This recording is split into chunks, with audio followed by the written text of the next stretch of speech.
Our speaker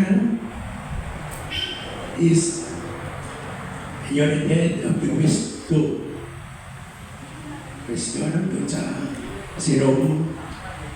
He is happily married to Sister Grace, Mary Grace Mahinay. Taga Sirobo ni Sis, muna dito. Sila ay nabiyayaan ng 3 anak. 2 lalaki at 1 babae. Si Brad ay nagtatrabaho sa isa siyang government employee. Pumasok sila ng Popular Surprise, August 29, 1999, June. Sumalok, may dahit na, mahaba na ang dahit. Brothers and sisters, please join me to welcome our speaker, Brad T. Mahinay.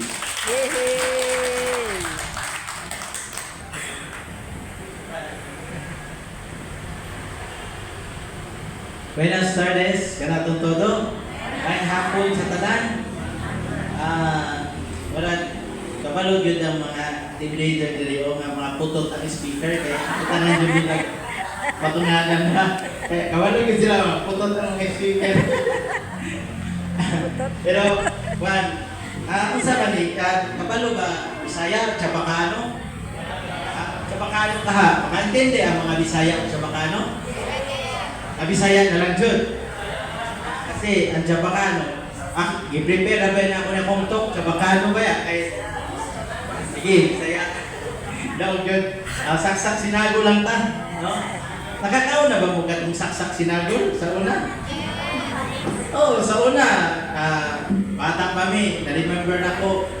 Among pagkaon, pirmi saksak sinagol. Kanang bugas. Pag-putol-putol ng kamote, kamanting, saging, ibutang, isalo sa bugas para mudaghan.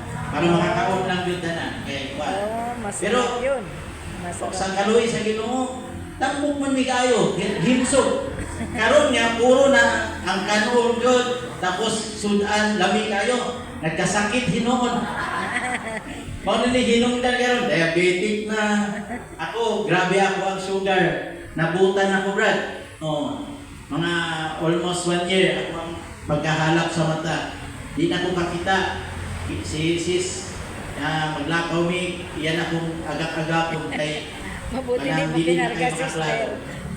Pero, kining ako ang result, yan ang nakakita ko balik, ang manani, ang ako ang to karon, faith in God.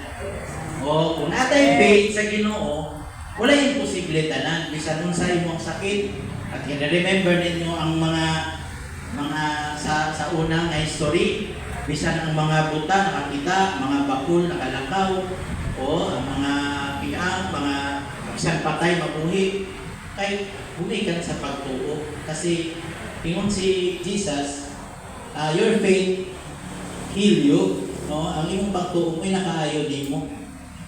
Actualmente, bisan taas kayo sugar, abot og 800, then 500 plus, then 300. Amo ka na na-admit ko sa Labuan Hospital, naglibog ang doktor nga, sa maniin mo, pati magtaas ang sugar. Kasi nagpadala ko sa kumisis sa Labuan Hospital, kay gumikan na ako'y postema sa likod. Diba? Dili yun magputo, nagsikip daghan. Instead isa lang, nagkadaghan. Tapos, tingnan man nung si Mrs. Una lang doktor, kaya di kong katulog. Maghaba kang tumatulog, kaya di mo kayang. Amo to nga, dala, pag-abot dito, nalimutan sa doktor ang ako ang postema sa likod, kaya i-concentrate sa doktor akong sugar, kaya pati taasa. Ingon si Dok, i-admit ka, i-dextrose, tapos i-putang at insulin ang dextrose. Paguman, baba. Pagbaba, inuko kay Mrs. Ni. Gutom kayo ko. Tama ko. Check ako na. Ang instead, 549, yung baba o 69 na lang. Gutom na kayo ko. Ingon ng doktor, sige, kaon na. Baba na kayo mong sugar. So, pag-check na po balik. Pag human ako kaon, check. Kaya busog na ko. Pag-check na po doon, 311 po. Grabe. Ingon ng doktor, sir, sa man? nakuha ka na nalipong ka. Wala man. Luya ka, dili pod. Yung doktor, sabi klase diabetic kay active mag-ayo. Pero bumigan, may faith sa Ginoo. Ay plan. Sa Chabacano ni, remember na ko si Bradmon, siya lang daw ang pinakadako, lang daw at siya yung grande Fe. Kay iyang asawa, si Sister Fe man. Dakuon man po to. Si Bradmon ang dako kay Fe. Dako kay pagtuo. So, ang ako talk about faith in God, ang pagtuo sa Ginoo. So, we are meant to be a woman of faith, no? Doon na tayo duha ka klase nga meaning sa pagtuo, no? Una, believe in the existence of God, no? Kanang nagatuo ka nga naadyo ga-exist ang Ginoo, no? Tuo. Pero naay mga pagtuo nga dili kaayo kanang gitawag nito kulang pa kayo sa pagtuo, pagsalig. Anong sa ba yun ang faith sa Bisaya? Sa Chabacano, faith. Sa Bisaya, sa yun ang pagtuo. Pag-faith. Pagtuo o pagsalig. Pagsalig, no? Kayo, kung may kagbili, pagtuo yan po. Muna yung libog ko. Muna bumiskwela kay may makalibog. May untag peace is that.